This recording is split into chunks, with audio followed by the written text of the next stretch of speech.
Le 12 octobre 2025, les Camerounais éliront leur président de la République. 12 candidats sont en lice. Dans le cadre du projet élection présidentielle Cameroun 2025, nous analysons leur programme économique avec rigueur et neutralité. Cette capsule est consacrée à Pierre Kouemo, candidat de l'Union des mouvements socialistes UMS, dont le projet de société proclame « Ensemble, construisons un Cameroun uni, indivisible, fort, prospère et résolument porté vers la modernité ». Âgé de 69 ans, Pierre Kouemo est né le 12 septembre 1956 à Bafang. Conseiller fiscal agréé SEMAC, opérateur économique dans l'agroalimentaire, promoteur sportif et homme politique, il a été député du Social Democratic Front, SDF, vice-président de l'Assemblée nationale, avant de fonder et présider l'Union des mouvements socialistes UMS. Il est actuellement maire de la ville de Bafang. Son ambition affichée, réduire les inégalités, instaurer une démocratie réelle, renforcer la souveraineté économique et promouvoir la solidarité nationale.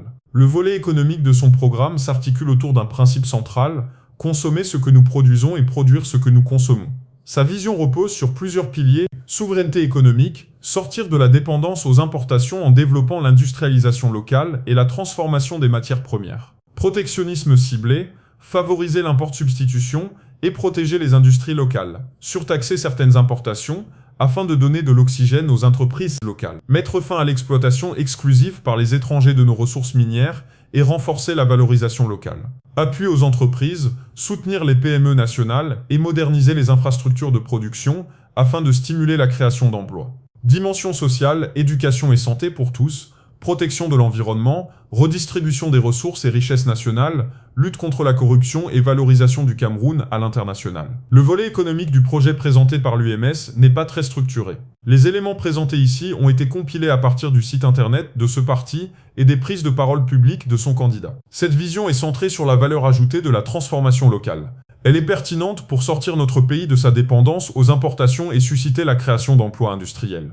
Le fait d'intégrer aussi des préoccupations d'ordre social vise l'adhésion populaire et empêche une perspective purement productiviste. Toutefois, les limites et risques majeurs d'une telle approche sont nombreux. La vision de l'UMS est surtout constituée d'axes et d'annonces générales.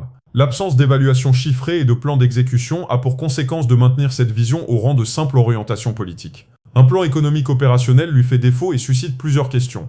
Combien coûtera la protection de nos industries? Subventions? Surtaxes? Quelles seront les sources de financement? En outre, comment et par quel mécanisme le candidat entend-il contrôler le risque inflationniste qu'entraîne toute politique de protectionnisme économique?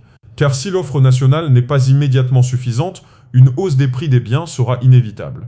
Par ailleurs, le Cameroun ayant ratifié plusieurs conventions sous-régionales, régionales et internationales, la marge et l'étendue d'une politique économique protectionniste seront forcément limitées pour éviter des sanctions éventuelles ou des pertes d'accès à certains marchés internationaux. Ce programme ne mentionne aucune mesure spécifique au profit de la diaspora camerounaise, hormis la possibilité qu'il offrira, s'il est élu, d'accéder à la double nationalité. Enfin, parce que l'industrialisation exige des investissements lourds, énergie, routes, ports, formation, le candidat gagnerait donc à donner des garanties relatives à la mobilisation des financements adéquats, d'une part, et celles portant sur l'amélioration de la gouvernance et la lutte contre la corruption, d'autre part. Consommer ce que nous produisons et produire ce que nous consommons. Dans son projet de société, Pierre Kouemo place la souveraineté économique et la transformation locale au cœur de sa vision. Mais la question centrale demeure, son programme peu détaillé et sans plan opérationnel chiffré peut-il réellement enclencher l'industrialisation et l'autonomie économique du Cameroun? Et vous, qu'en pensez-vous?